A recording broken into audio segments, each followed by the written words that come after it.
اللهم صل على سيدنا محمد يا رب صل وسلم دائما ابدا على حبيبك.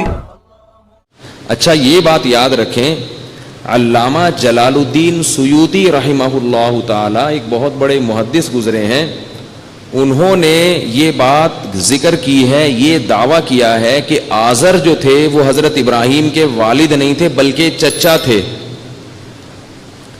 اسی سے بہت سے لوگ یہ استدلال کرتے ہیں، خاص طور پہ جو گرین چینل والے ہمارے بھائی ہیں، یہ لوگ کیا کہتے ہیں کہ ابراہیم علیہ السلام کے والد جہنم میں نہیں گئے، اور اسی طرح وہ یہ بھی دعویٰ کرتے ہیں کہ محمد صلی اللہ علیہ وسلم کے والدین بھی مسلمان، ابراہیم علیہ السلام کے والد بھی مسلمان.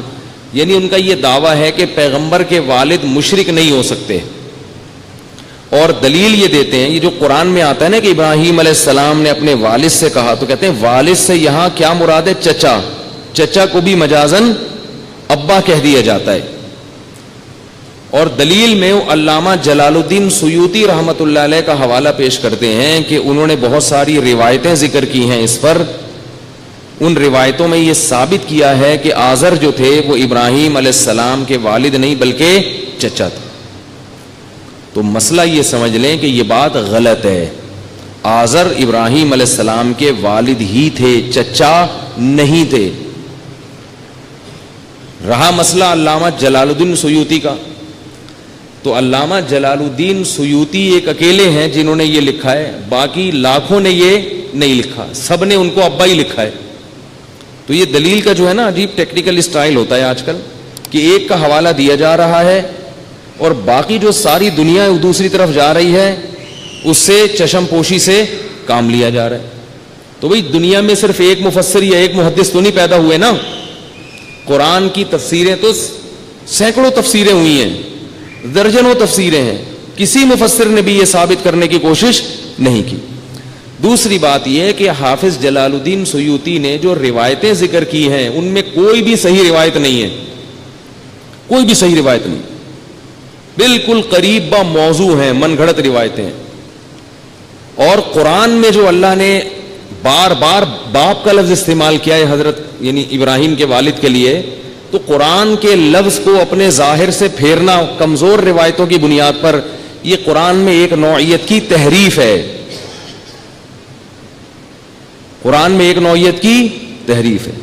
تو قرآن کے جو الفاظ ہیں نا وہ تو تواتر سے ثابت ہوتے ہیں. اس کو اگر ہم اس طرح سے قرآن کی آیتوں کو اپنے ظاہر سے ہٹانا شروع کر دیں پھر تو کہیں کا کچھ ہر آیت مشکوک ہو جائے گی، ہر آیت مشکوک ہو جائے گی.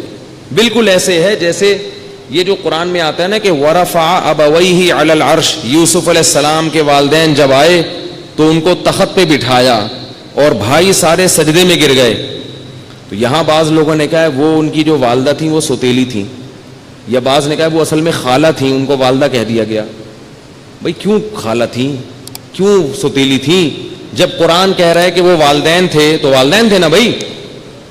تو ایسے کمزور روایتوں کی بنیاد پر یہ میں اس لیے کہہ رہا ہوں کہ یہ اصول ہے یہ قرآن مجید کی ایک ویلیو ہے، ایک اہمیت ہے. جب وہ کوئی لفظ کہتا ہے تو اس کا وہی مطلب ہے جب تک کہ اس کے خلاف کوئی مضبوط دلیل قائم نہ ہو.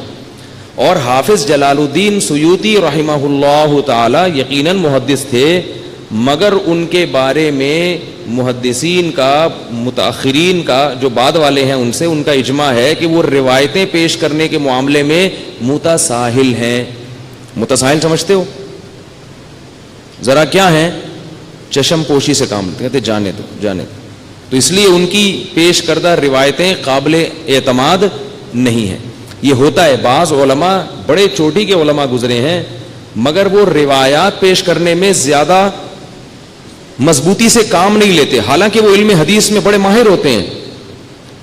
علامہ جلال الدین سیوطی کی کتاب ہے تدریب الراوی، جو مدارس میں پڑھائی جاتی ہے حدیث، اصول حدیث پر، وہ بڑے ماہر ہوتے ہیں، لیکن بس ان کا مزاج ہوتا ہے.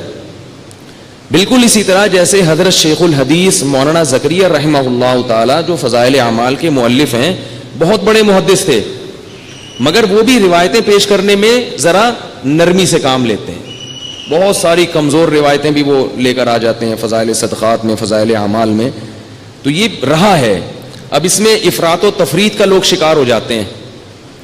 بعض لوگ تو یہ کرتے ہیں کہ ایسے علماء کی ذات پہ کیچڑ اچھالنا شروع کر دیتے ہیں کہ ابے ان کو تو حدیث کا کچھ پتہ ہی نہیں تھا، ابے ان کو تو آتا کیا تھا، ابے من گھڑت فضولیات.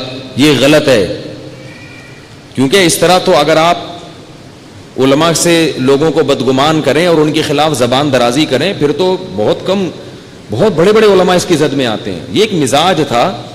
اب فضائل اعمال میں اگر کوئی حدیث ضعیف بھی ہے نا تو نیچے حضرت شیخ الحدیث نے لکھا ہوا ہے عربی میں کہ یہ ضعیف ہے. تو ایسا نہیں تھا کہ وہ بیچارے ان کو علم ہی نہیں تھا، وہ تو حدیث کے بڑے ماہر تھے، لیکن ان کا مزاج تھا کہ بھئی فضائل میں یا اس طرح کے واقعات میں کمزور روایت بھی چلتی ہے.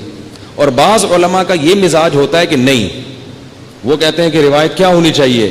مضبوط، مستند. میں کوئی عالم تو نہیں ہوں، لوگوں نے مجھے عالم بنا دیا. میرا جو اپنا مزاج ہے وہ یہ ہے کہ بھئی روایت اوتھینٹک ہونی چاہیے، کیونکہ کمزور روایتوں ہی کی بنیاد پر پوری بدعتیں، جتنی بھی آج کل بدعتیں مارکیٹ میں چل رہی ہیں نا، ان تمام کی بنیاد کہاں سے شروع ہوئی ہے؟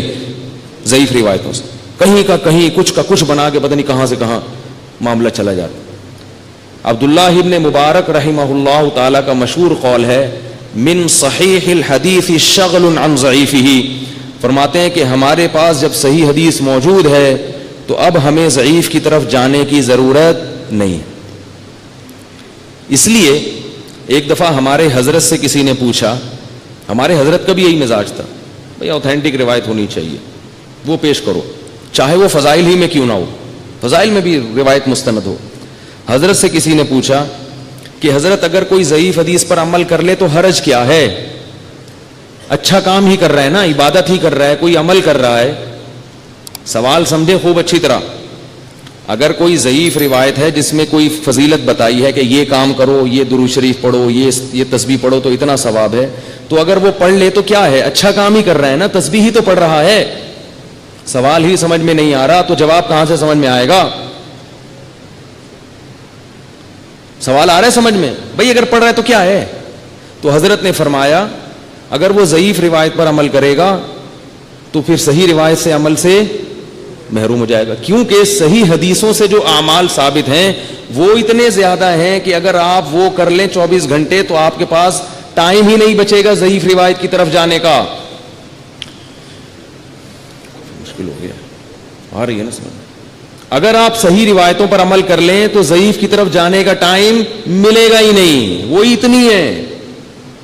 تو یہ کیا بات ہے کہ جب ایک اوتھینٹک روایت موجود ہے، ایک مستند ہے، ایک کمزور ہے، تو کمزور کو لے رہے ہو اور مستند کو چھوڑ رہے ہو.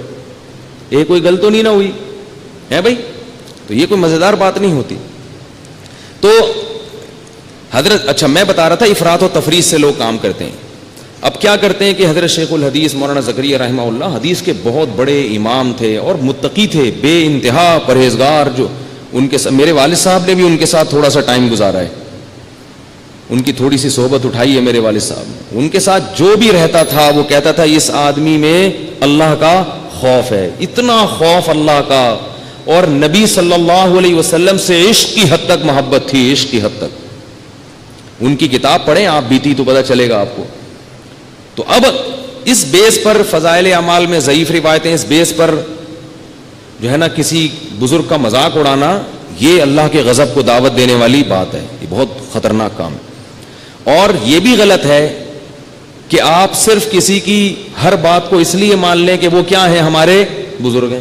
یہ بھی غلط ہے، یہ بھی افراط ہے بھائی، یہ بھی غلو ہے، اس کی بھی شریعت اجازت نہیں دیتی کہ بس جس کو آپ نے عقیدت سے ہاتھ چوم لیے، آپ کے ابا جس سے بیعت ہو گئے یا جو آپ کے بزرگوں میں آ گئے، اب وہ جو لکھ دیں گے وہ کیا بن جائے گا؟ پتھر پہ لکیر.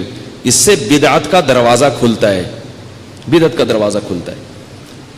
تو اس لیے علامہ جلال الدین سیوطی ہمارے سر آنکھوں پہ، ہم ان کی خاک کے برابر بھی نہیں ہیں، لیکن انہوں نے اگر یہ لکھ دیا کہ آزر جو تھے وہ حضرت ابراہیم کے چچا تھے، ابا نہیں تھے، تو ہم ان کے کہنے سے یہ بات تسلیم نہیں کریں گے، کیونکہ قرآن نے کیا لکھا ہے کہ وہ کیا تھے؟ ابا تھے.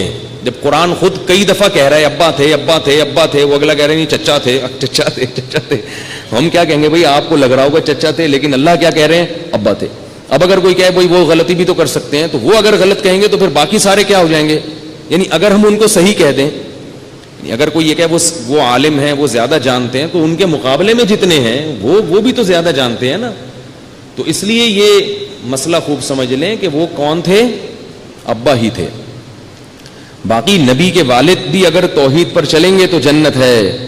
اللہ نے تو توحید کے معاملے میں بھائی کسی کو معاف نہیں کیا. تو رہا نبی صلی اللہ علیہ وسلم کے والدین کا معاملہ، تو علماء کہتے ہیں اس میں خاموشی اختیار کرنی چاہیے. ہر چیز کے بارے میں گھسنا، تحقیق کرنا یہ اچھا کام نہیں ہے، بس خاموشی. کیونکہ یہ مسئلہ بڑا خطرناک ہے. محمد صلی اللہ علیہ وسلم کے والدین کا معاملہ ہے، چپ رہو، یہی بہتر ہے.